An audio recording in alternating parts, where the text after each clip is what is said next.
Salamat sa pagdating. Sundan ninyo ang aking kwento hanggang sa huli at mag-iwan ng komento kung saang lungsod kayo nanonood para makita ko kung gaano kalayo na ang narating ng aking istorya. Pumito ng ikapito ang lumang orasan sa aming pasilyo habang pinapanood ko si Carding na inaayos ang kanyang kurbata sa salamin. 35 taon na kaming kasal at nararamdaman ko pa rin ang kilig sa tuwing nag-aayos siya para sa mga mahahalagang okasyon. Ganoon din ngayong gabi. Mukha siyang kagalang-galang sa kanyang navy blue na suit, ang kanyang mga puting buhok ay perpektong nakasuklay. Siya ang larawan ng tagumpay na unang umakit sa akin noon. 8:30 ang reserbasyon, sabi niya nang hindi tumitingin sa akin, ang kanyang boses ay may tonong pang negosyo na mas madalas niyang gamitin kamakailan. Nasa kotse na si Belen. Tumango ako, hinahaplos ang aking sutlang blusa. Naging pangkaraniwan na ang mga business dinner na ito sa mga nakalipas na buwan. Lumalawak ang kumpanya ng importasyon ni Carding, paliwanag niya, at ang kanyang kapatid na si Belen ay naging isang napakahalagang kasosyo. Bihira na akong magtanong ng mga detalye. Ang mga usaping pinansyal ay laging hawak ni Carding, at sa edad na 61, naging komportable na ako na hayaan siyang asikasuhin ang mga ganitong bagay.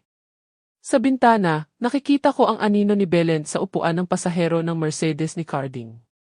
Kahit sa malayo, ramdam ko ang kanyang pagkainip sa paraan ng pagtingin niya sa kanyang relo.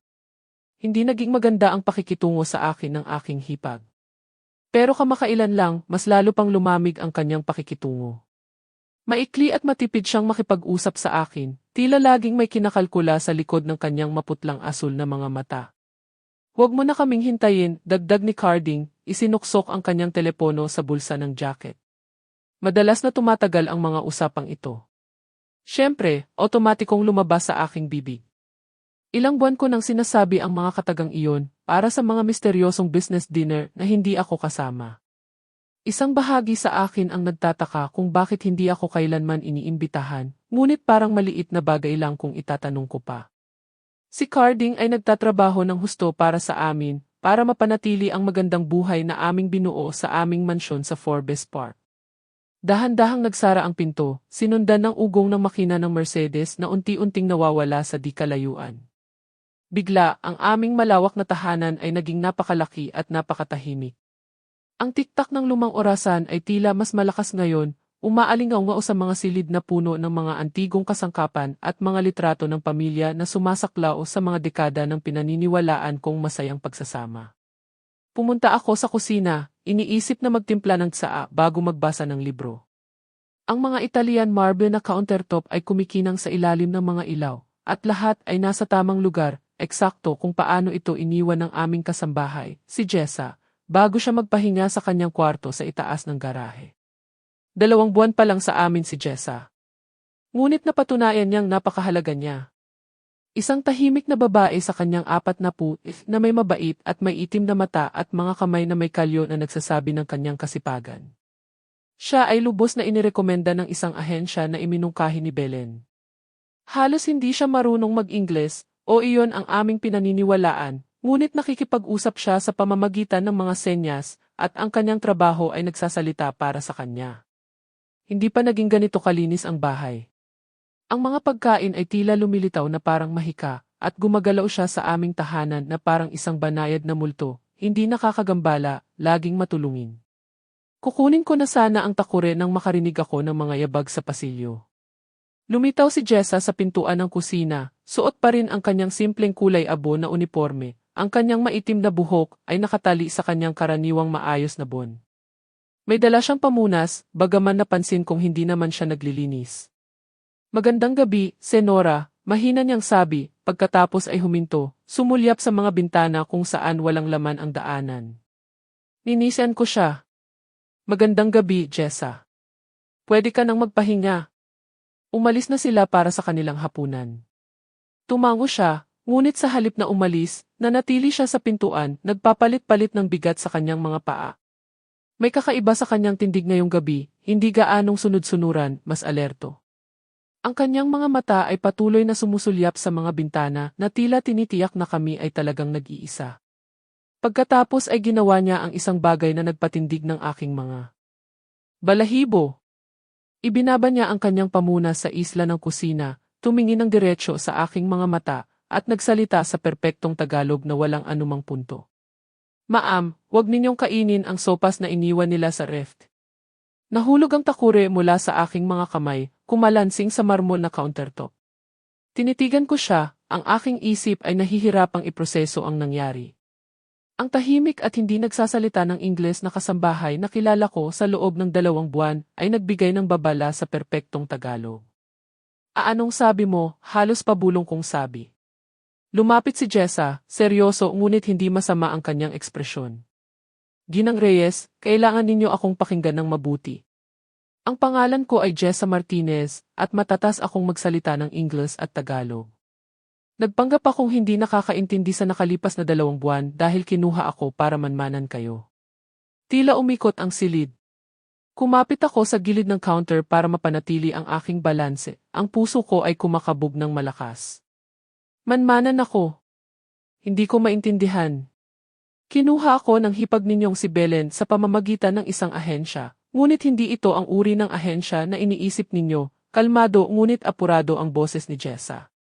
Binabayaran niya ako ng 15,000 piso kada linggo para iulat ang lahat ng ginagawa ninyo, lahat ng sinasabi ninyo, bawat detalye ng inyong pang-araw-araw na gawain. Gusto niyang malaman ang inyong mga gawi, ang inyong kalusugan, ang inyong estado ng pag-iisip. Naramdaman kong nawala ng dugo ang aking mukha. Imposible yan. Si Belen ang nagrekomenda sa iyo. Pero hindi niya gagawin yon. Pamilya siya. Ma'am, maupo po kayo, sabi ni Jessa, itinuturo ang isa sa mga upuan sa isla ng kusina. Ang sasabihin ko sa inyo ay mahirap pakinggan. Nanatili akong nakatayo, nanginginig ang aking mga binti, ngunit tuwid ang aking likod. Tinuruan ako ng 35 taon ng pagiging asawa ni Carding na harapin ang mahihirap na balita ng may dignidad, kahit na gumuho ang aking mundo. Sabihin mo sa akin. Huminga ng malalim si Jessa. Sa nakalipas na 2 buwan, nakikinig ako sa mga pag-uusap ng inyong asawa at ng kanyang kapatid. Mga pag-uusap na akala nila ay hindi ko naiintindihan dahil naniniwala silang hindi ako marunong mag-Ingles. Ginang Reyes, mayroon silang masamang binabalak. Anong klaseng masama? Ang mga salita ay tila banyaga sa aking bibig na parang nagsasalita ako ng isang wikang hindi ko kailanman natutunan. Gusto nilang ideklara kayong wala sa tamang pag-iisip. Dahan-dahan nilang nilalagyan ng mga sangkap ang inyong pagkain. Hindi sapat para makasama sa inyo, ngunit sapat para magmukha kayong nalilito, makakalimutin at hindi matatag. Napuno ng tila tunay na pag-aalala ang mga mata ni Jessa. Ang sopas ngayong gabi ay naglalaman ng isang malakas na pampurga na magdudulot sa inyo ng matinding sakit. Bukas, plano nilang tumawag ng doktor. Isang doktor na nabayaran na para pumirma sa mga papeles na magdedeklarang hindi na ninyo kayang pamahalaan ang inyong sariling mga gawain. Umikot ang kusina sa paligid ko. Mas humigpit ang kapit ko sa counter, namumuti ang aking mga buko laban sa madilim na bato. Bakit nila gagawin ito? Mahal ako ni Carding. 35 taon na kaming kasal. Lumambot ang ekspresyon ni Jessa na may halong awa. Ginang Reyes, ang inyong asawa ay may malubhang problema sa pananalapi. Pabagsak na ang kanyang negosyo at may utang siya sa mga taong hindi tumatanggap ng huling pagbabayad. Si Belen naman ay may mga utang sa sugal na naglagay sa kanya sa panganib. Magkasama, nakikita nila ang inyong mana bilang kanilang tanging paraan para makatakas. Ang aking mana. Umiling ako. Mahigit 30 taon nang pumanaw ang aking mga magulang. Wala nang natira. Ang mga ari-arian ng inyong pamilya, ang mga pamumuhunan, ang trust fund. Halos umaabot lahat iyon sa 150 milyong piso. Ang inyong asawa ang namamahala nito sa lahat ng mga taon, ngunit legal na sa inyo iyon. Kung may mangyari sa inyo o kung ideklara kayong wala sa tamang pag-iisip, makukuha ni Carding ang kumpletong kontrol. Tumunog ng 8 beses ang lumang orasan, bawat tunog ay parang suntok sa akin. 8:00.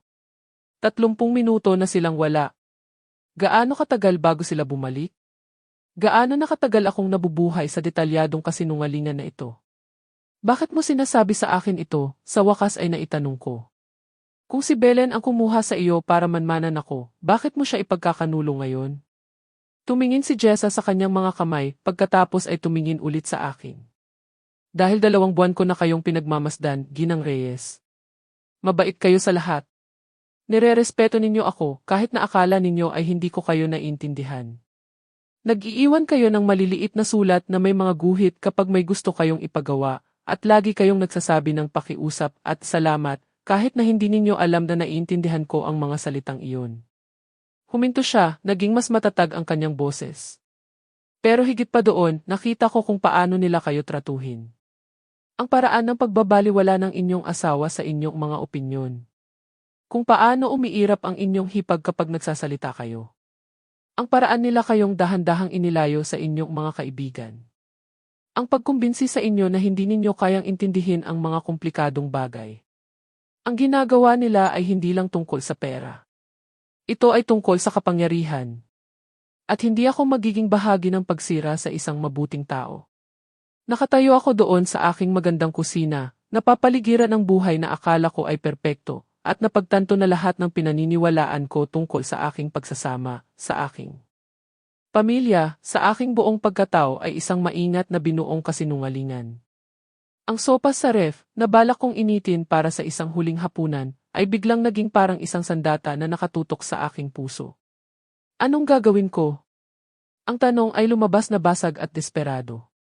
Lumapit si Jessa, bumaba ang kanyang boses sa isang apurahang bulong.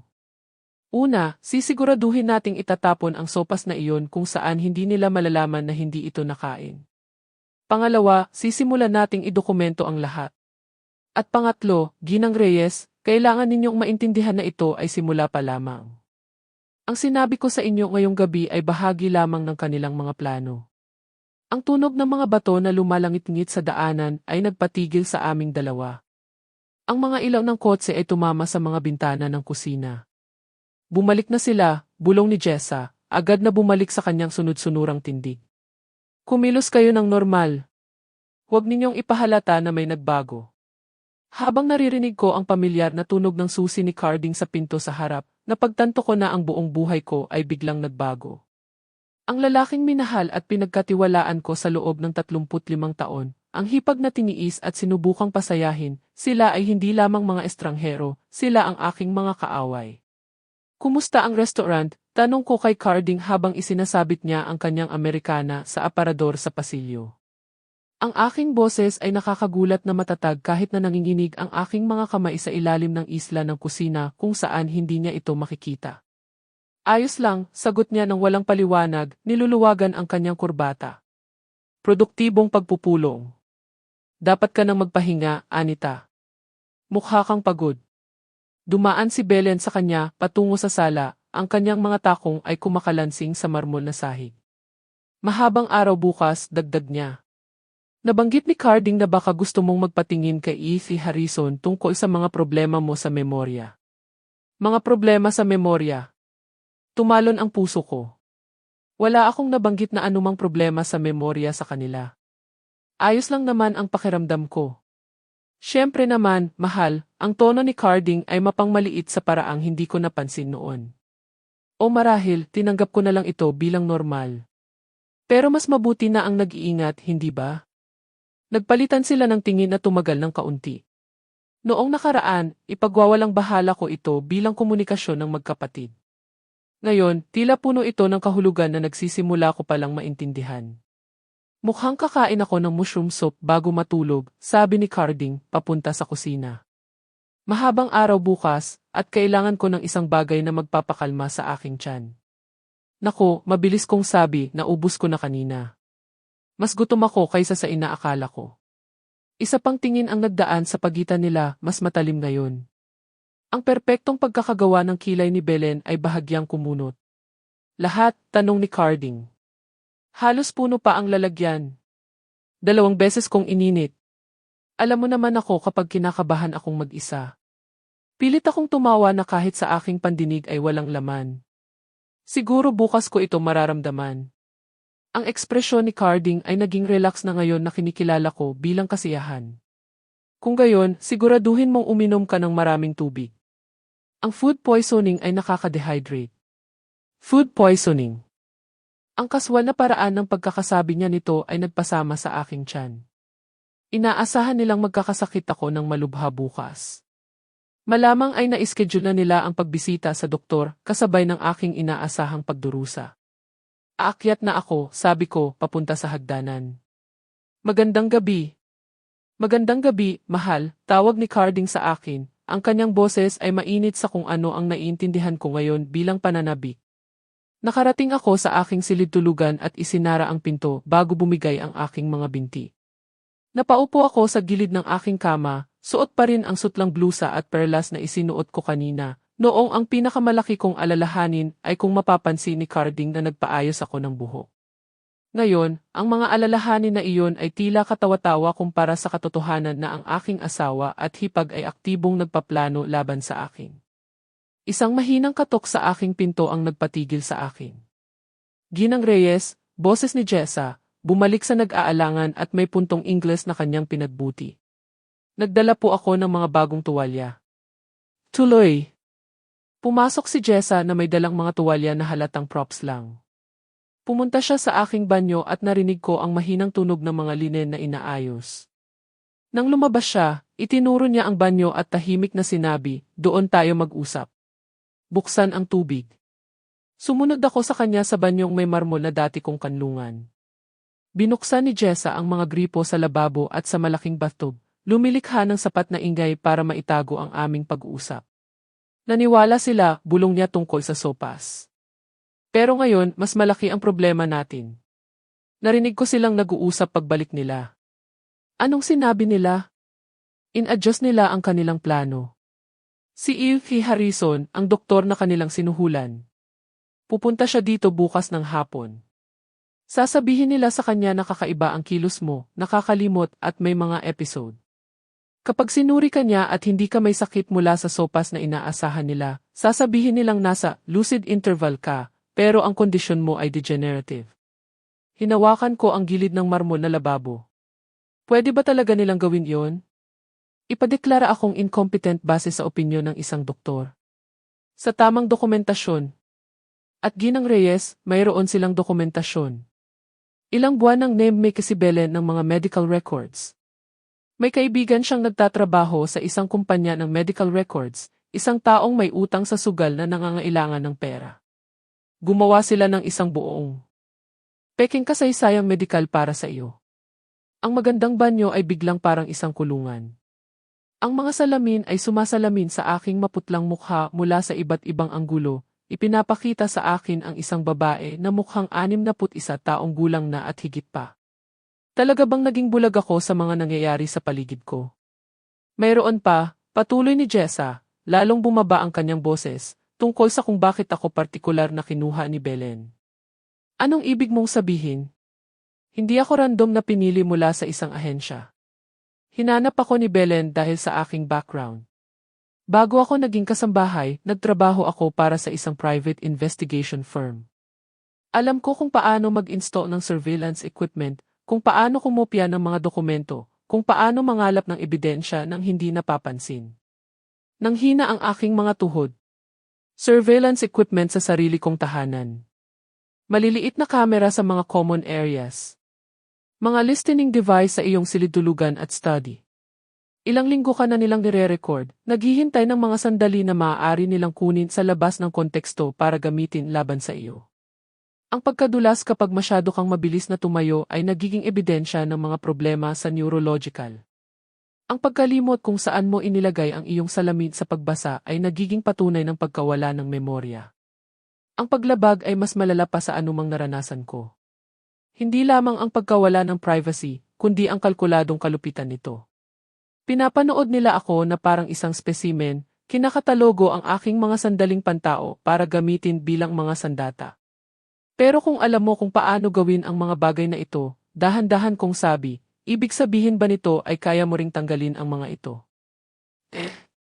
At higit pa doon, Ginang Reyes, maaari kong gamitin ang kanilang sariling sistema laban sa kanila. Kumuha sila ng isang taong may mga kasanayan para sirain ka, ngunit ang mga parehong kasanayan na iyon ay maaaring magligtas sa iyo. Isang kislap ng pag-asa ang sumilay sa aking dibdib sa unang pagkakataon mula nang magsimula ang bangungot na ito. Anong ibig mong sabihin? Kumuha si Jessa ng isang maliit na aparato mula sa kanyang bulsa. Isang bagay na mukhang charger ng telepono, ngunit iba ang pakiramdam nang ilagay niya ito sa aking palad. Ito ay isang recording device. Military grade, hindi matutuklasan. Habang nire-record ka nila, nire-record ko naman sila. Bawat pag-uusap, bawat tawag sa telepono, bawat sandali na akala nila ay ligtas sila. 6 na linggo ko nang nire-record ang lahat.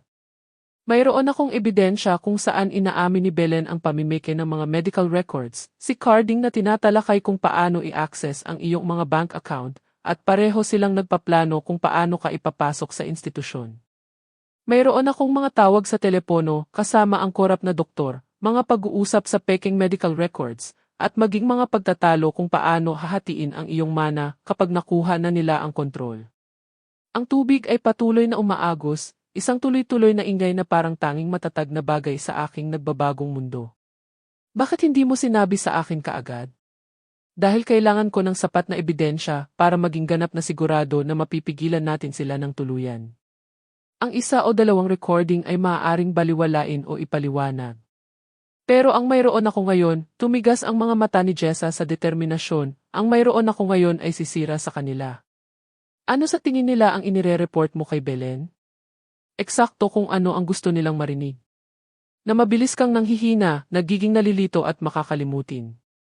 Na kinakausap mo ang iyong sarili, iniiwan ang mga gawain na hindi tapos, nagpapakita ng mga senyales ng paranoia at disoryentasyon. Pinapakain ko sila ng isang peking salaysay tungkol sa iyong pagkasira ng isip habang idinodokumento ko ang kanilang totoong sabwatan. Tinitigan ko ang babaeng ito na akala ko ay kilala ko, na pagtanto na pinoprotektahan niya ako, habang ako ay lubos na walang kamalay-malay sa panganib. Jessa, kailangan kong itanong, ano ang tunay mong motibasyon sa lahat ng ito? Bakit mo isusugal ang lahat para sa isang taong halos hindi mo kilala? Tahimik siya ng matagal, ang tunog ng umaagos na tubig ang pumuno sa pagitan namin. Nang magsalita siya, ang kanyang boses ay may dalang sakit na hindi ko pa naririnig noon. Dahil 15 taon na ang nakalipas, pinagdaanan ng aking ina ang eksaktong pinaplano nila para sa iyo. Ang aking stepfather at ang kanyang anak na babae ay ipinadeklara siyang incompetent at ipinasok sa institusyon. Namatay siya sa lugar na iyon 18 buwan pagkatapos, mag-isa at may tatak na may sakit sa isip. Bata pa ako at hindi ko pa naiintindihan ang sistema para mapigilan ito. Araw-araw kong dinadala ang guilt na iyon. Naging malabo ang paningin ko dahil sa luha. I'm so sorry. Nang lumapit sa akin si Belen para sa trabahong ito, inilalarawan ang kanilang plano, para akong nanonood ng aking pinakamasamang bangungot na nagaganap muli. Ngunit sa pagkakataong ito, mayroon akong mga kasanayan at kaalaman para lumaban. Sa pagkakataong ito, may maililigtas ako. Anong susunod na mangyayari? Pinatay ni Jessa ang mga gripo at ang biglaang katahimikan ay tila malalim. Bukas, pagdating ni E.C. Harrison, ibibigay mo ang pagganap ng iyong buhay. Magmumukha kang eksaktong nalilito at hindi matatag tulad ng sinasabi nila. At habang iniisip nilang nananalo sila, ilalatag natin ang ating sariling patibong. Anong klaseng patibong? Isang patibong na magbubunyag hindi lang kay Carding at Belen, kundi pati na rin sa korap na doktor at sa peking medical records.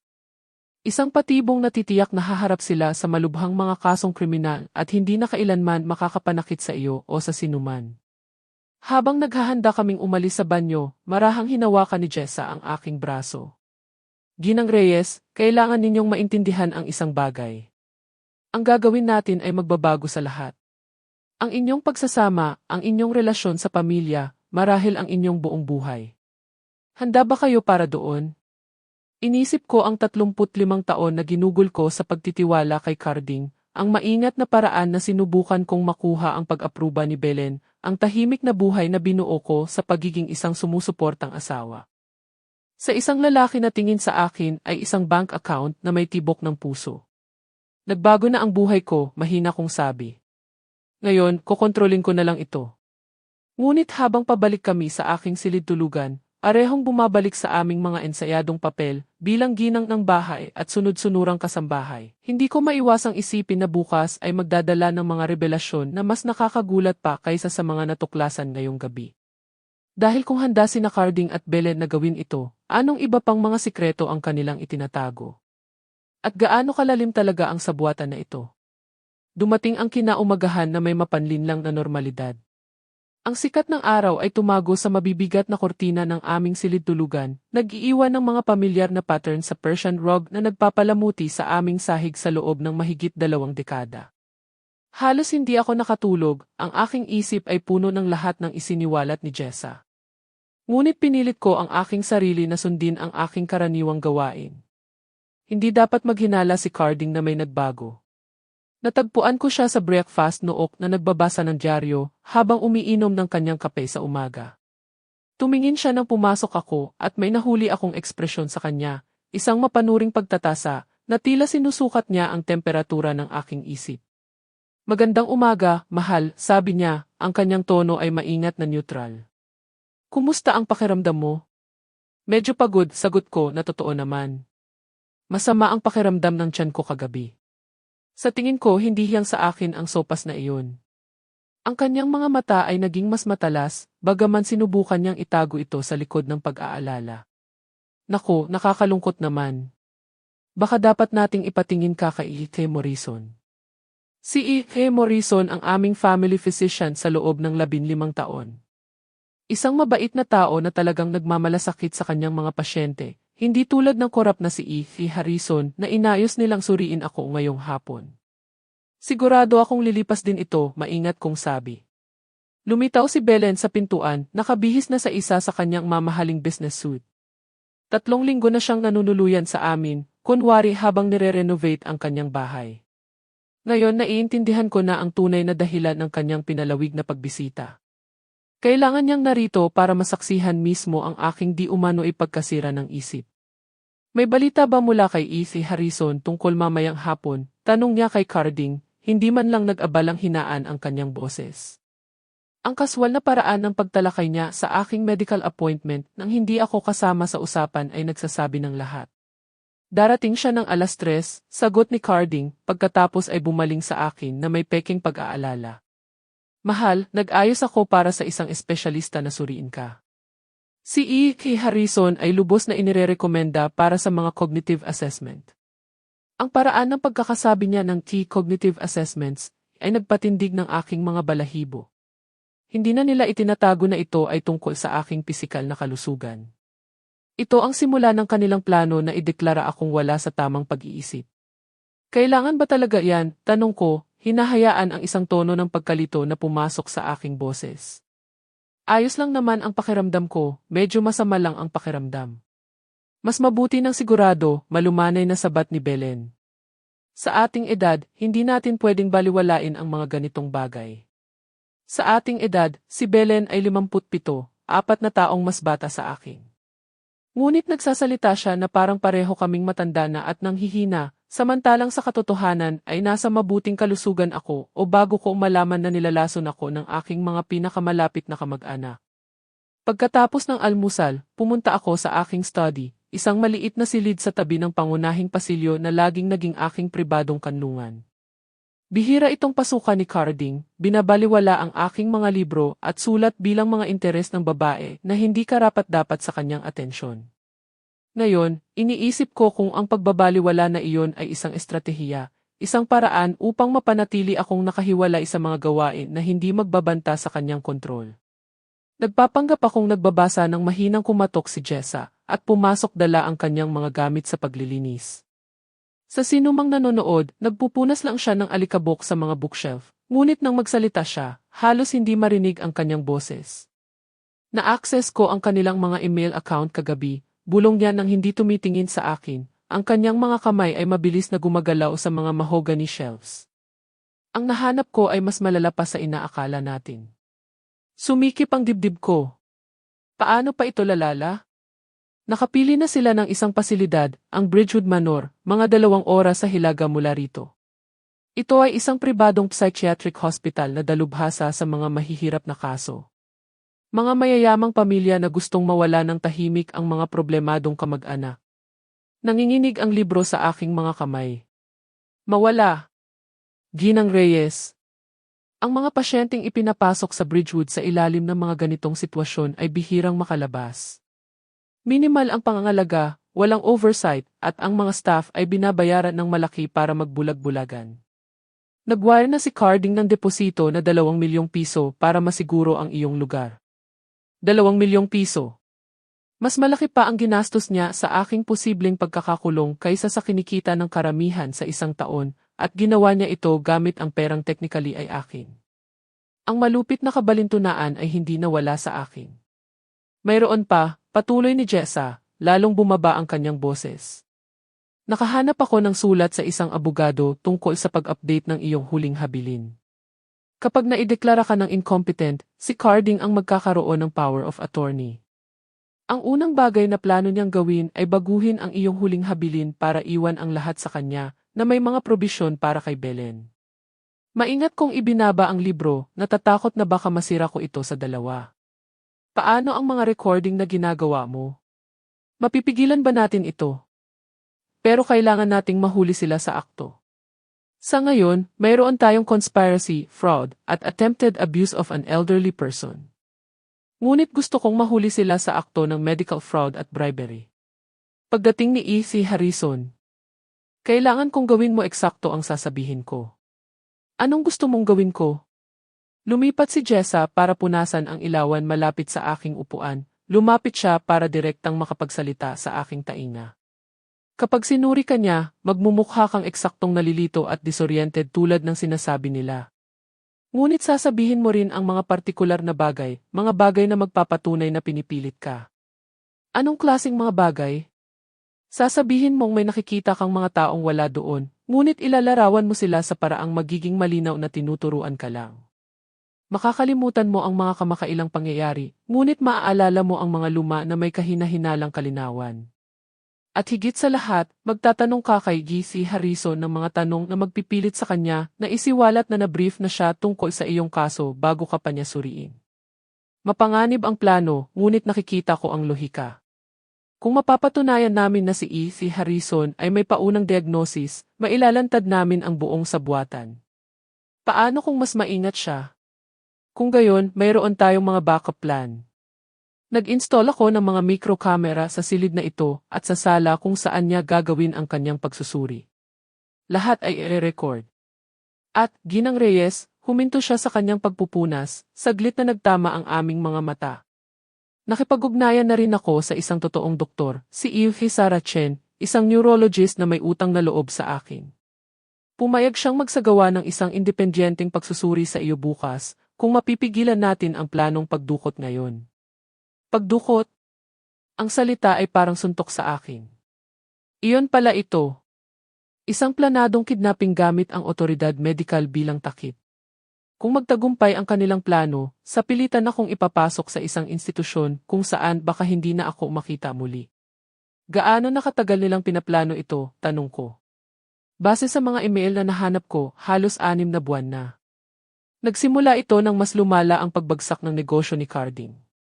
Lumapit si Belen sa kanya na may ideya matapos niyang mawala ang kanyang bahay dahil sa utang sa sugal. Tinitingnan kanila bilang kanilang retirement plan. Biglang bumukas ang pinto ng aking study, nagpatigil sa aming dalawa. Lumitaw si Carding sa pintuan, ang kanyang ekspresyon ay kaaya-aya, ngunit ang kanyang mga mata ay mapagmatsyag. Ayos lang ba ang lahat dito? Tanong niya. Parang may narinig akong mga boses. Nagbabasa lang ako ng malakas, sabi ko, pilit nang umiti. Alam mo naman kung minsan ginagawa ko iyan kapag sinusubukan kong mag-concentrate. Tumango siya, ngunit ang kanyang tingin ay nanatili kay Jessa, na agad na nagpatuloy sa kanyang pagpupunas ng may kasanayan na nagpapahiwatig ng perpektong sining ng pagiging invisible. Darating si Yves Harrison sa loob ng ilang oras, sabi ni Carding. Bakit hindi ka muna magpahinga? Gusto kong nasa pinakamabuti kang kondisyon para sa pagsusuri. Nasa pinakamabuti kong kondisyon, ibig sabihin ay sa pinakanalilito at pinakamahina kong estado. Sige, mahal. Pagkaalis ni Carding, nanatiling tahimik kami ni Jessa sa loob ng ilang minuto. Pareho kaming lubos na may kamalayan kung gaano kami kalapit sa pagkakadiskubre. Nang sa wakas ay nagsalita siya, ang kanyang boses ay may bagong pagkaapura. Ginang Reyes, mayroon pa kayong dapat malaman tungkol sa timing ng lahat ng ito. Anong ibig mong sabihin? Ang trust fund ng inyong pamilya, ang itinatag ng inyong mga magulang, ay may partikular na probisyon. Kung ideklara kayong wala sa tamang pag-iisip, ang mga pondo ay mananatili sa trust, ngunit maaaring pamahalaan ng inyong legal guardian. Ngunit kung mamatay kayo habang nasa tamang pag-iisip, lahat ay mapupunta kay Carding bilang inyong asawa. Kung mamatay kayo pagkatapos maideklara na incompetent, ang pera ay babalik sa mga malayong kamag-anak na pinangalanan ng inyong mga magulang bilang backup beneficiaries. Ang mga implikasyon ay nagpasama sa aking pakiramdam. Kaya kailangan nila akong buhay ngunit walang kakayahan sa ngayon. Ngunit Ginang Reyes, sa mga institusyon tulad ng Bridgewood, nangyayari ang mga aksidente. Ang mga pasyenteng may dementia ay naliligaw, nahuhulog, nagkakaroon ng biglaang mga komplikasyong medikal. Kapag naipasok ka na, ang iyong buhay ay nagiging negosyable. Hinawakan ko ang mga braso ng aking upuan, ang katotohanan ng aking sitwasyon ay tuluyan ng tumama sa akin.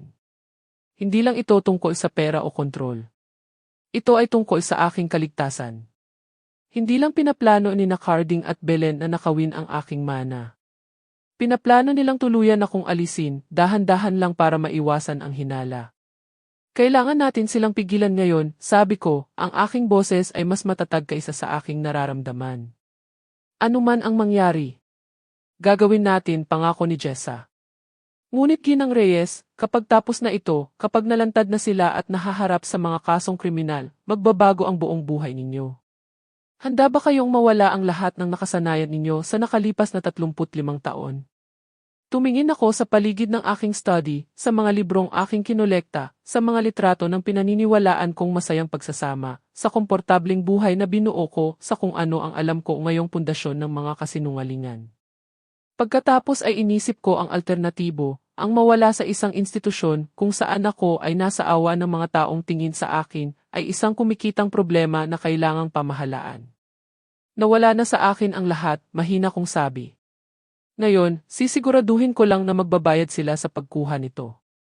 Na para bang tinawag ng aking mga salita, nagsimulang tumunog ang lumang orasan sa pasilyo ng tanghali. 3 oras bago dumating si E.K. Harrison. 3 oras para maghanda sa maaaring pinakamahalagang pagganap ng aking buhay. Dahil kung mabigo kami, maaaring ito na rin ang aking huli. Eksaktong 3:00, pumarada ang itim na sedan ni E.K. Harrison sa aming pabilog na daanan. Pinanood ko mula sa bintana ng aking silid-tulugan ang isang matangkad at payat na lalaki na may mamahaling Amerikana na lumabas. May dala siyang leather na briefcase na mas bagay sa isang abogado kaysa sa isang doktor. Kahit sa malayo, mayroon sa kanyang kilos na tila mapanpredatoryo kaysa sa propesyonal. Sinalubong siya ni Carding sa pinto ng maisigla ng isang taong nag-aanyaya sa isang matagal ng kaibigan kaysa sa isang medical specialist sa unang pagkakataon. Ang kanilang pag-uusap ay masigla, may kasamang mga kilos patungo sa loob ng bahay, at kung ano ang kahina-hinalang mukhang palitan ng mga dokumento bago pa man sila pumasok. Dahan-dahan akong bumaba, sinasadyang magmukhang mas mahina kaysa sa aking nararamdaman. Tinuruan ako ni Jessa sa mga banayad na senyales ng paghina ng pag-iisip na magmumukhang totoo sa isang ordinaryong tagamasid, ngunit halatang pag-arte sa sinumang titingin ng mabuti. Ang layunin ay bigyan si E.K. Harrison ng sapat na ebidensya para suportahan ang kanyang paunang diagnosis habang lumilikha ng isang talaan na sa kalaunan ay magpapatunay na ang pagsusuri ay mapanlinlang. Anita, mahal, tawag ni Carding nang pumasok ako sa sala. Ito si E.K. Harrison. Narito siya para isagawa ang pagsusuri na pinag-usapan natin. Tumayo si E.K. Harrison mula sa sofa, iniabot ang kanyang kamay. Mas bata siya kaysa sa inaasahan ko, marahil mga 50, na may maagang pamumuti ng buhok at matalas na asul na mga mata na tila kinakatalogo ang lahat ng nakikita. Ginang Reyes, ikinagagalak kong makilala ka. Marami nang naikwento ang iyong asawa tungkol sa iyo. Isa ng red flag. Ang isang lehitimong doktor na nagsasagawa ng isang independenteng pagsusuri ay hindi tatalakay ng detalyado ang aking kaso sa aking asawa bago pa man. Nagkita na ba tayo dati? Tanong ko, hinahayaan ang pagkalito na kulayan ang aking boses. Pamilyar ka? Hindi po, Ginang Reyes. Ito ang una nating pagkikita, malumanay na sagot ni Effie Harrison. Ngunit nahuli ko ang mabilis na sulyap na ipinagpalit niya kay Carding. Marahil may iba kang naiisip. Lumabas si Belen mula sa kusina na may dalang tsaa na may kahusayan ng isang hostess, kaysa sa pag-aalala ng isang miyembro ng pamilya na nag-aalala sa aking kalusugan. Inisip kong baka gusto ninyo ng pampalamig bago ang pagsusuri, sabi niya, inilalagay ang tray sa coffee table. Napansin kong naghanda siya ng 4 na tasa, isang interesanteng pagpili kung ito ay isang tunay na medical appointment. Ipinapahiwatig nito na pareho silang plano ni Carding na naroroon sa buong pagsusuri na magiging napakakaiba para sa isang lehitimong psychiatric assessment. Ginang Reyes, simula ni Effie Harrison, kinuha ang isang tablet at stylus. Gusto kong magsimula sa ilang simpleng tanong para masuri ang iyong kasalukuyang cognitive function. Komportable ka ba na narito ang iyong asawa at hipag o mas gusto mo ng privacy? Ay, ayos lang, sabi ko, kahit na sa loob-loob ko ay natutuwa ako na halos inamin na niya ang pagsasagawa ng isang hindi tamang pagsusuri. Nag-aalala na sila sa akin kamakailan. Sigurado akong gusto nilang marinig ang sasabihin mo. Sa sumunod na 20 minuto, pinangunahan ako ni Effie Harrison sa tila isang standard na cognitive assessment. Hiniling niya sa akin na alalahanin, magsagawa ng simpleng mga kalkulasyon sa matematika, at tukuyin ang mga karaniwang bagay mula sa mga larawan. Sumagot ako ng tama, ngunit dahan-dahan, paminsan-minsan ay humihinto na parang nahihirapang hanapin ang tamang sagot. Ngunit ang nangyari sa pagitan ng mga formal na tanong ang tunay na naglantad sa katiwaliang nagaganap. Ginang Reyes, sabi ni Effie Harrison sa isa sa mga impormal na sandaling ito. Nabanggit ng iyong asawa na nagkakaroon ka ng mga episode ng disorientasyon. Maaari mo bang sabihin sa akin ang tungkol doon? Tumingin ako kay Carding na may halatang pagkalito. Mga episode. Wala akong naaalalang mga episode. Kailan ako nagkaroon ng mga episode? Noong nakaraang linggo lang, mahal, malumanay na sabi ni Carding, ang kanyang boses ay puno ng peking pag-aalala. Nakalimutan mo kung paano gamitin ang coffee maker. Nakatayo ka sa kusina ng halos 1 oras na nakatitig lang dito. Bago ito sa akin. Ginagamit ko ang aming coffee maker tuwing umaga nang walang kahirap-hirap at walang ganoong insidente na nangyari. Nag-imbento si Carding ng mga sintomas at tinatanggap ito ni Effie Harrison nang walang tanong-tanong. Siguradong nakakatakot iyon, sabi ni Effie Harrison sa akin, nagsusulat sa kanyang tablet. Naaalala mo ba na nalito ka sa mga pamilyar na bagay? Minsan, sabi ko nang nag-aalangan, sinusunod ang turo ni Jessa na magmukhang kooperatiba, ngunit hindi sigurado. Pero akala ko normal lang iyon. Hindi ba't lahat tayo ay nakakalimot minsan? Ang ilang pagkalimot ay normal, sang-ayon ni Effie Harrison. Ngunit ang inilalarawan ng iyong pamilya ay nagpapahiwatig ng isang maseryosong pattern. Muli, tinatrato niya ang mga sinasabi ni na Carding at Belen bilang isang katotohanan kaysa sa mga alegasyon na dapat i-verify. Ang isang mahusay na manggagamot ay hihingi ng mga partikular na detalye, hihingi ng mga medical records, o igigiit na kausapin ako ng mag-isa para makuha ang aking bersyon ng mga pangyayari. Doktor, sabi ko, sinasamantala ang isang pagkakataon na inihanda sa akin ni Jessa. Bago tayo magpatuloy, maaari mo bang sabihin sa akin kung sino ang nag-refer sa iyo sa aking kaso? Gusto kong malaman kung paano ako nahanap ng aking mga doktor. Huminto ang panulat ni Effie Harrison. Ang asawa mo ang direktang tumawag sa aking opisina. Pero paano niya nalaman na ikaw ang tatawagan? Dalubhasa ka ba sa mga kasong tulad ng sa akin? Isang pamumula ang umakyat sa liig ni Effie Harrison. May karanasan ako sa paghina ng pag-iisip sa mga matatandang pasyente. Anong klaseng karanasan? At paano nalaman ni Carding ang tungkol sa karanasang iyon? Ang mga tanong ay halatang nagpapahirap kay Effie Harrison. Mabilis na sumingit si Carding. Mahal, si Effie Harrison ay lubos na inirerekomenda. Si Belen ang nagmungkahi sa kanya base sa kanyang pananaliksik. Tumingin ako kay Belen nang maihalatang inosente. Pananaliksik. Anong klaseng pananaliksik?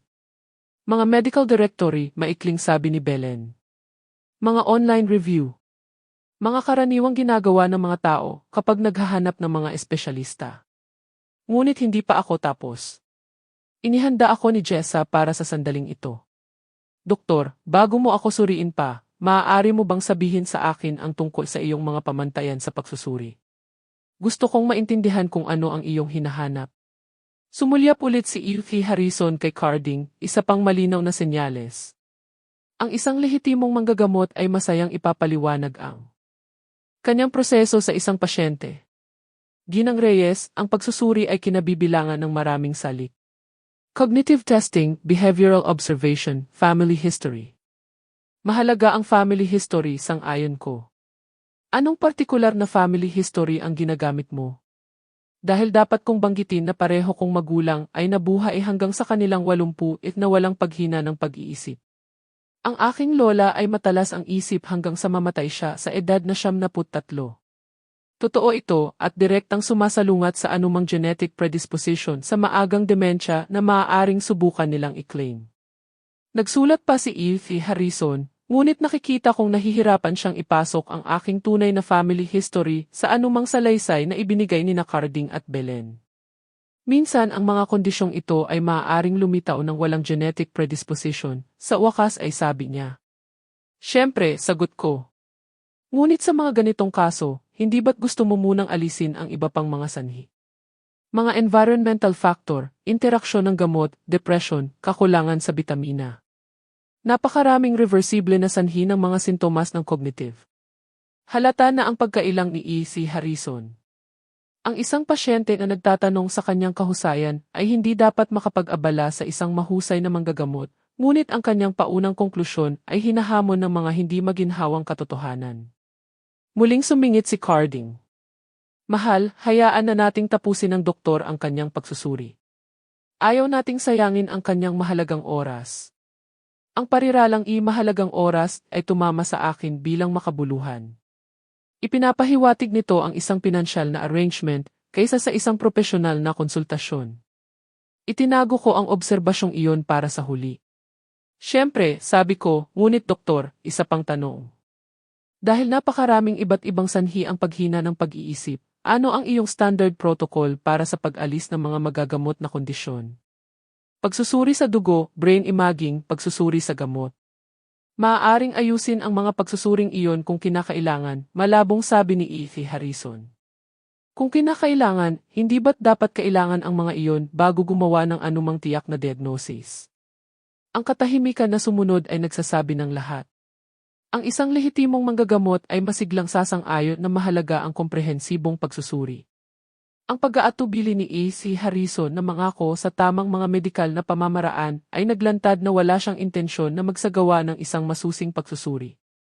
Sa aking peripheral vision, nakita kong tahimik na pumasok si Jessa sa silid, kunwari ay para kunin ang tsaa, ngunit alam kong nakaposisyon siya para makuha ang lahat sa kanyang mga nakatagong recording device. Ginang Reyes, sabi ni E.V. Harrison, halatang sabik na lumayo sa mga prosedural na tanong. Magpatuloy tayo sa pagsusuri. Maaari mo bang sabihin sa akin kung anong taon ngayon? 2026, tama kong sagot. At sino ang kasalukuyang pangulo? Huminto ako, nagpapanggap na nag-iisip. Siya ay, ano nga ulit ang pangalan niya? Yung sumunod kay Obama. Ginang Reyes, malumanay na sabi ni Carding. Ilang taon nang umalis sa pwesto si Obama. 2 na ang naging pangulo natin mula noon. Kumurap ako sa halatang pagkalito. 2? Hindi pwedeng tama yan. Naaalala kong si Obama ang pangulo nitong D. Ito ay puro teatro, ngunit agad itong sinamantala ni E.V. Harrison, nagsusulat ng masigasig. Ang isang tunay na manggagamot ay maaaring alamin kung nag-iisip ako ng ibang panahon o nalilito sa isang partikular na bagay. Itinala lamang ni E.C. Harrison ang aking sagot bilang ebidensya ng paghina ng pag-iisip. Ginang Reyes, patuloy niya, maaari mo bang sabihin sa akin ang tungkol sa iyong pang-araw-araw na gawain? Pinamamahalaan mo ba ang iyong sariling mga gamot, hinahawakan ang iyong pananalapi, nagmamaneho ng kotse? Tinutulungan ako ni Carding sa lahat ng iyan, sabi ko, na sa kasamaang palad ay totoo. Sa paglipas ng mga taon, unti-unti niyang kinuha ang kontrol sa bawat aspeto ng aming buhay. Mas magaling siya sa mga numero at detalye. At gaano nakatagal iyan? Nagpanggap akong nag-iisip. Ay, maraming taon na. Laging si Carding ang matalino sa aming pamilya.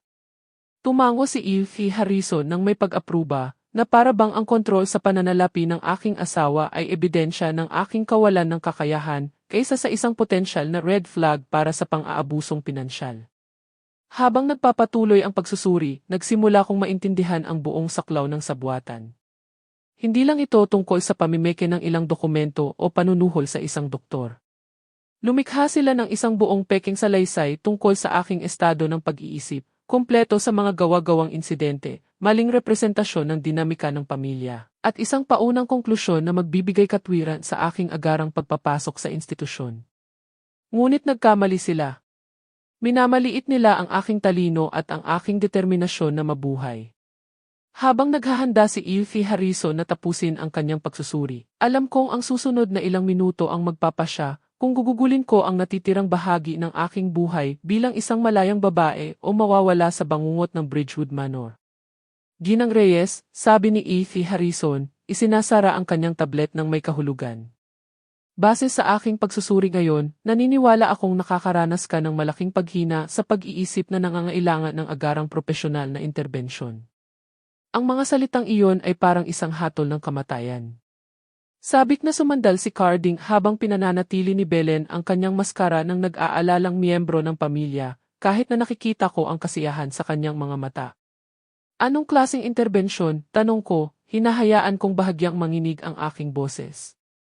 Inirerekomenda ko ang agarang paglalagay sa isang espesyal na pasilidad kung saan makakatanggap ka ng 24 paghahati-7 na pagsubaybay at paggamot, malumanay na sagot ni Evie Harrison. Nakipag-ugnayan na ako sa Bridgewood Manor. Mayroon silang bakante at naniniwala akong makikinabang ka sa kanilang espesyal na programa. Nakipag-ugnayan na? Inayos na niya ang aking pagpapasok sa institusyon bago pa man niya isagawa ang kanyang mapanlinlang na pagsusuri.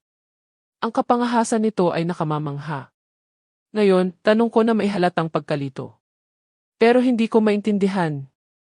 Ayos lang naman. Ang pakiramdam ko.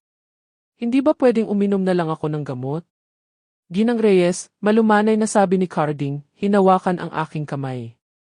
Mas alam ng doktor at hindi ito permanente. Hanggang sa bumuti ang pakiramdam mo. Ang kasinungalingan ay madaling lumabas sa kanyang bibig. Alam nating lahat na ang mga pasyenteng ipinapasok sa Bridgewood sa ilalim ng mga ganitong sitwasyon ay hindi na nakakauwi. Inihanda ko na ang mga kinakailangang papeles, patuloy ni Evie Harrison, kinuha ang mga dokumento mula sa kanyang briefcase. Sa pirma ng iyong asawa bilang iyong medical power of attorney, maaari nating mapadali ang paglipat ngayong hapon. Medical power of attorney? Kumurap ako sa halatang pagkalito. Kailan ko binigyan si Carding ng medical power of attorney? Isang hindi komportableng katahimikan ang bumalot sa silid. Tumikhim si Carding. Mahal, pinag-usapan na natin ito ilang buwan na ang nakalipas noong nagkakaroon ka ng mga episode na iyon. Ikaw mismo ang pumirma sa mga papeles. Bago ito sa akin. Hindi ako kailanman pumirma ng ganoong dokumento na nangangahulugang pineke nila ang aking pirma o plano nilang gawin ito ngayon. Wala akong naaalalang pumirma ng anuman. Iyan mismo ang dahilan kung bakit kailangan ang interbensyong ito, sabat ni Evie Harrison. Ang pagkawala ng memorya tungkol sa mahahalagang legal na desisyon ay isang seryosong sintomas. Ang pabilog na lohika ay nakakainis. Ang aking kawalan ng kakayahang alalahanin ang isang bagay na hindi kailanman nangyari ay ginagamit bilang patunay ng aking kawalan ng kakayahan. Ngunit pinilit ko ang aking sarili na manatili sa karakter, nagmumukhang nalilito at mahina habang sa loob ay nag-aalab sa galit sa kanilang manipulasyon. Doktor, sabi ko nang nag-aalangan, pwede ko bang makita ang mga papeles na sinasabing pinirmahan ko? Baka makatulong iyon para maalala ko. Ang mga mata ni Evie Harrison ay tumingin kay Carding. Ginang Reyes, ang pag-focus sa nakaraang pagkalito ay maaaring makapag-abala pa sa iyo. Mag-concentrate tayo sa pagkuha ng tulong na kailangan mo. Isa pang red flag. Ang isang lehitimong manggagamot ay masayang magre-review ng mga nakaraang medikal na desisyon kasama ang isang pasyente. Ang kanyang pagtanggi na ipakita sa akin ang mga dokumento ng power of attorney ay nagpapahiwatig na hindi ito umiiral o naglalaman ng mga peking pirma. Pero gusto ko talagang makita, marahan kong giit. Baka makatulong ito para maintindihan ko ang nangyayari. Anita, matatag na sabi ni Belen. Nagagalit ka sa wala. Ang mahalaga ay makuha mo ang tamang pangangalaga. Nagagalit ba ako? Tumingin ako sa kanya na maihalatang pagkagulat. Hindi naman ako nagagalit. Gusto ko lang maintindihan. Ang simpleng pahayag na ito ay tila nagpagulo sa kanilang tatlo. Sa kanilang salaysay, dapat ay nababalisa ako, nalilito, marahil ay palaban pa. Ang aking kalmadong katwiran ay hindi akma sa kanilang script ng isang babae na humihina ang pag-iisip. Marahil, sabi ni E.F. Harrison, halatang sabik na ipagpatuloy ang proseso. Dapat na tayong magpatuloy sa mga arrangement. Kung mas maaga matanggap ni Ginang Reyes ang tamang pangangalaga, mas mabuti. Sa totoo lang, sabi ng isang bagong boses mula sa pintuan. Sa tingin ko dapat bigyan ng pagkakataon si Ginang Reyes na suriin ang anumang dokumento bago niya pirmahan. Lumingon kaming lahat at nakita si Jessa na nakatayo sa pasukan ng sala, hindi na may dalang mga gamit sa paglilinis o nagpapanatili ng kanyang sunod-sunurang tindig. Tumayo siya ng tuwid at may tiwala, ang kanyang buong kilos ay nagbago. Excuse me, matalim na sabi ni Carding. Ngunit ito ay isang pribadong usapin ng pamilya. Pakiusap bumalik ka na sa iyong mga gawain. Patawad pero hindi ko magagawa iyon, Ginoong Reyes, kalmadong sagot ni Jessa, pumasok sa silid. Nakikita ninyo, nire-record ko ang buong pag-uusap na ito, kasama ang bawat iba pang pag-uusap na naganap sa bahay na ito sa nakalipas na 2 buwan. Ang katahimikan na sumunod ay nakabibingi. Namutla ang mukha ni E.F. Harrison. Napanganga si Carding at si Belen ay talagang umatras na para bang pisikal na tinamaan. Ano nang pinagsasabi mo? Tanong ni Carding, nakabawi ng boses. Hindi ka nga marunong mag-Ingles ng maayos. Ngumiti si Jessa, at hindi ito ang sunod-sunurang ekspresyon na nakasanayan nilang makita. Matatas akong magsalita ng Ingles, Ginoong Reyes. Mayroon din akong mga degree sa Criminal Justice at Forensic Accounting. Ang pangalan ko ay Jessica Martinez, at ako ay isang lisensyadong private investigator. Kinuha niya ang kanyang telepono mula sa kanyang bulsa, pinindot ang screen. Bigla, ang boses ni Carding ang pumuno sa silid. Kung mas maaga natin siyang maipadeklara na incompetent, mas maaga nating maa-access ang trust fund. 150 milyong piso, Belen. Sapat na iyon para malutas ang ating mga problema. Sinugod ni Carding ang telepono, ngunit maayos na umiwas si Jessa. Iyan ay isa lamang sa 12 ng mga recording na mayroon ako, Ginoong Reyes. Gusto mo bang marinig ang isa kung saan tinatalakay mo ang panunuhol kay E.F. Harrison? O marahil ang pag-uusap kung saan kayo ng iyong kapatid ay nagpaplano kung paano hahatiin ang mana ni Ginang Reyes matapos siyang aksidenteng mamatay dahil sa mga komplikasyon sa Bridgewood. Papunta na si E.F. Harrison sa pinto, ngunit pinigilan siya ng mga sumunod na salita ni Jessa. Marcos Harrison, lisensya numero 479,862. Hindi ka aalis hanggang sa dumating ang mga pulis. Pulis, sigaw ni Belen. Hindi mo pwedeng tawagan ang pulis. Ito ay isang pribadong usapin.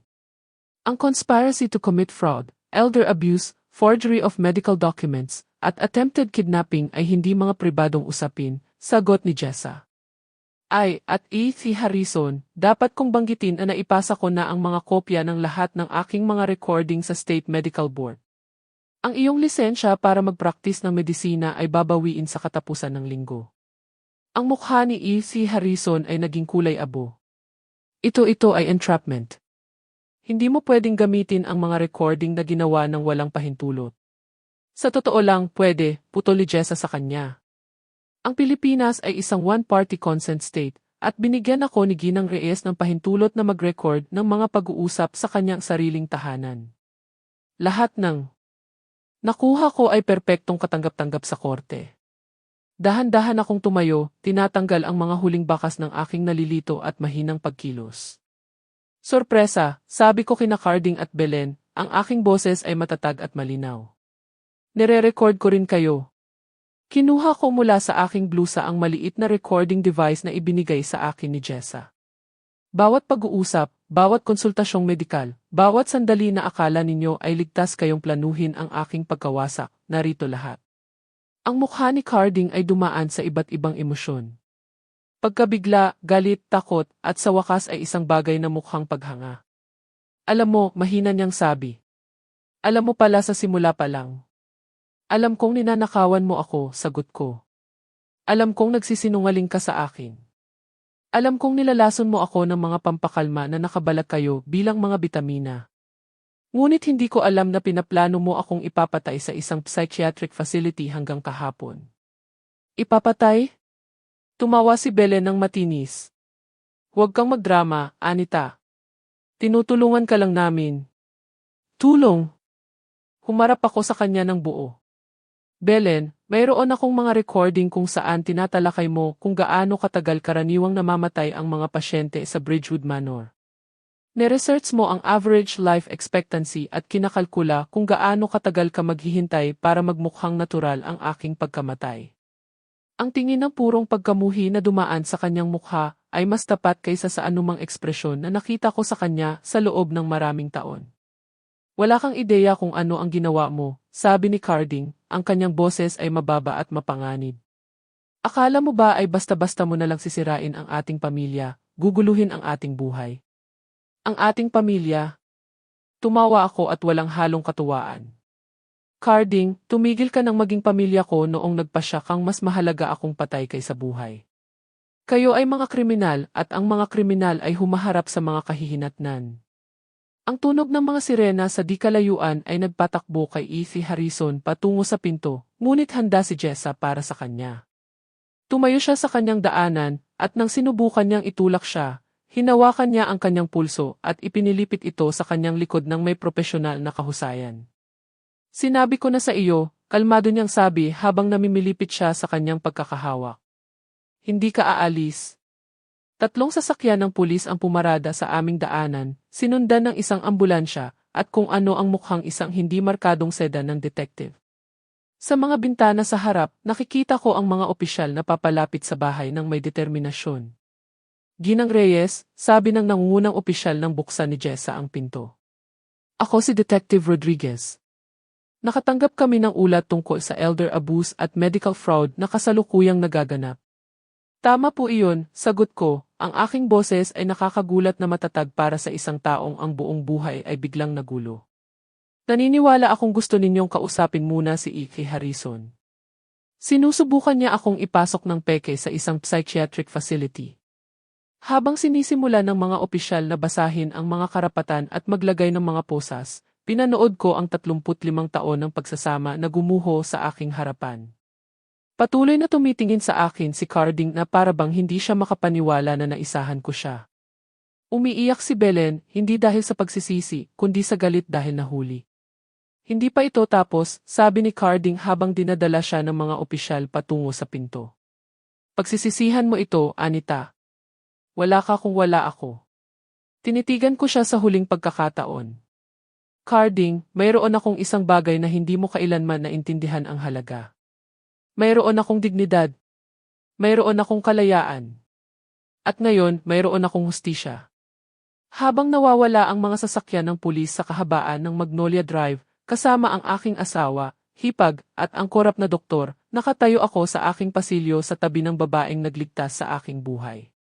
Tumunog ng 5 beses ang lumang orasan, minamarkahan ang pagtatapos ng isang kabanata ng aking buhay at ang simula ng isa pa.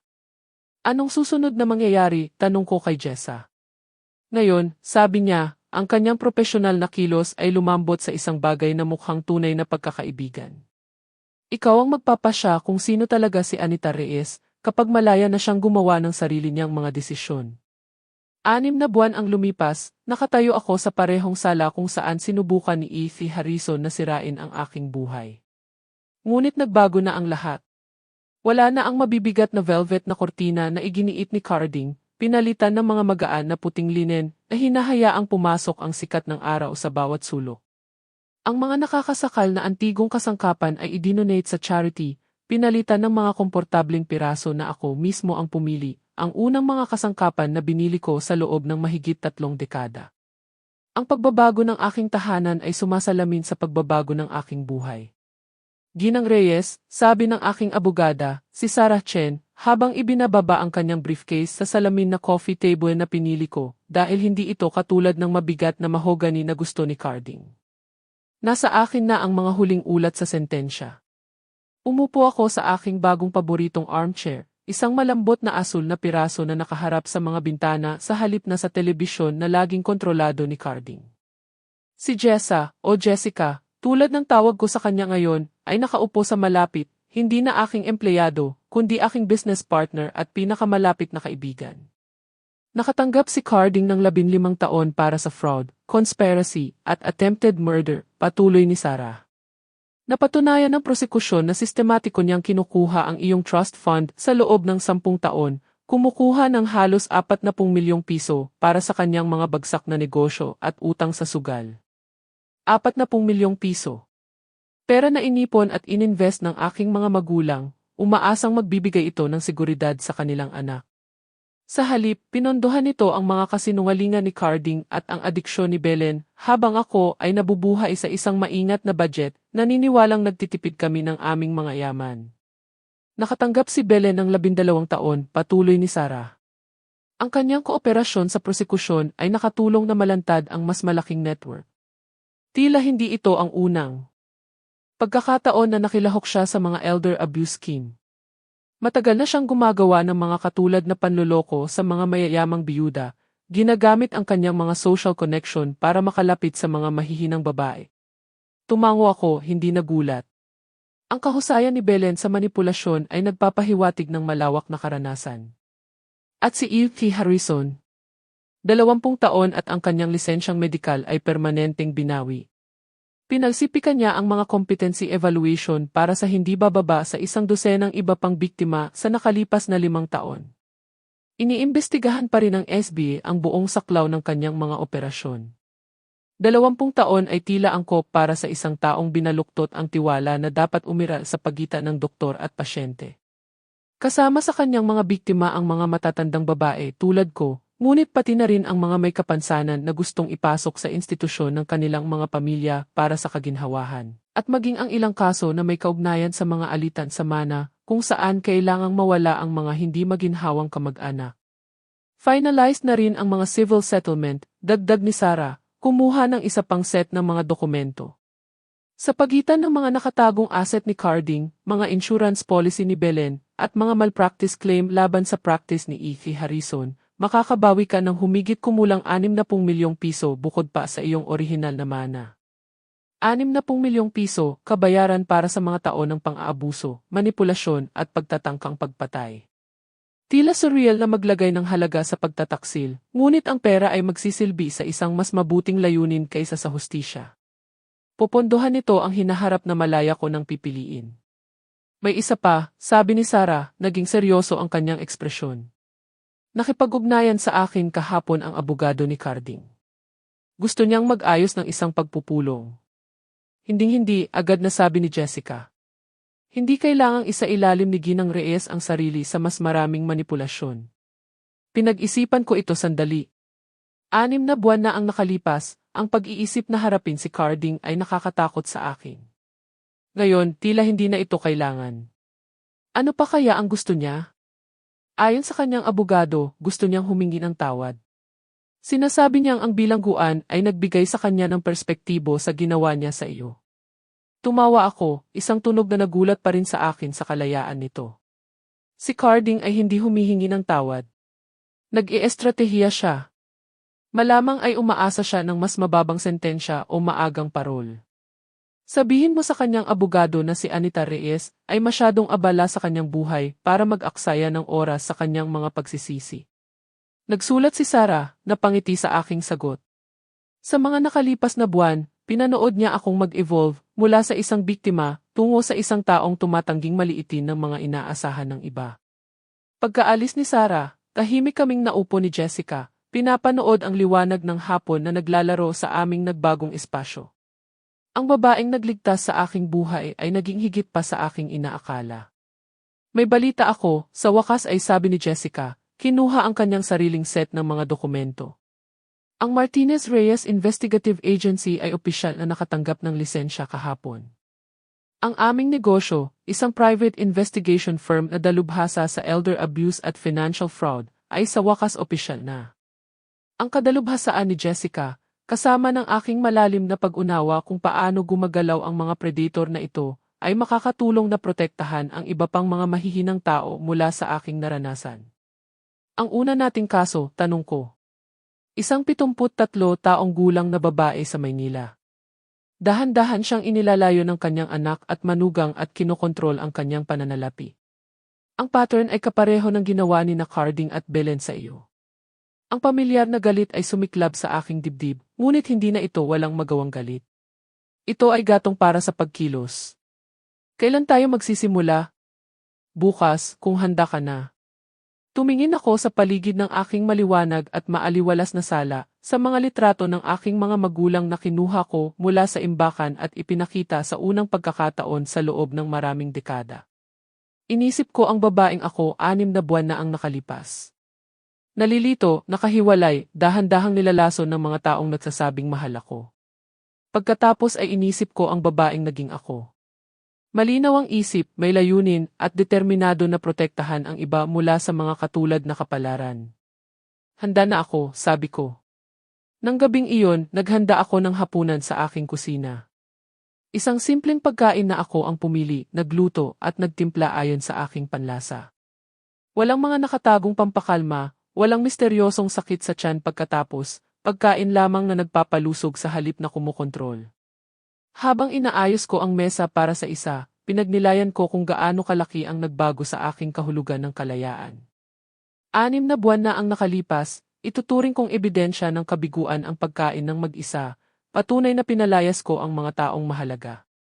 Ngayon naiintindihan ko na ito ay ebidensya ng pagpili, ang kakayahang magpasya kung paano ko gustong gugulin ang aking oras at kung kanino.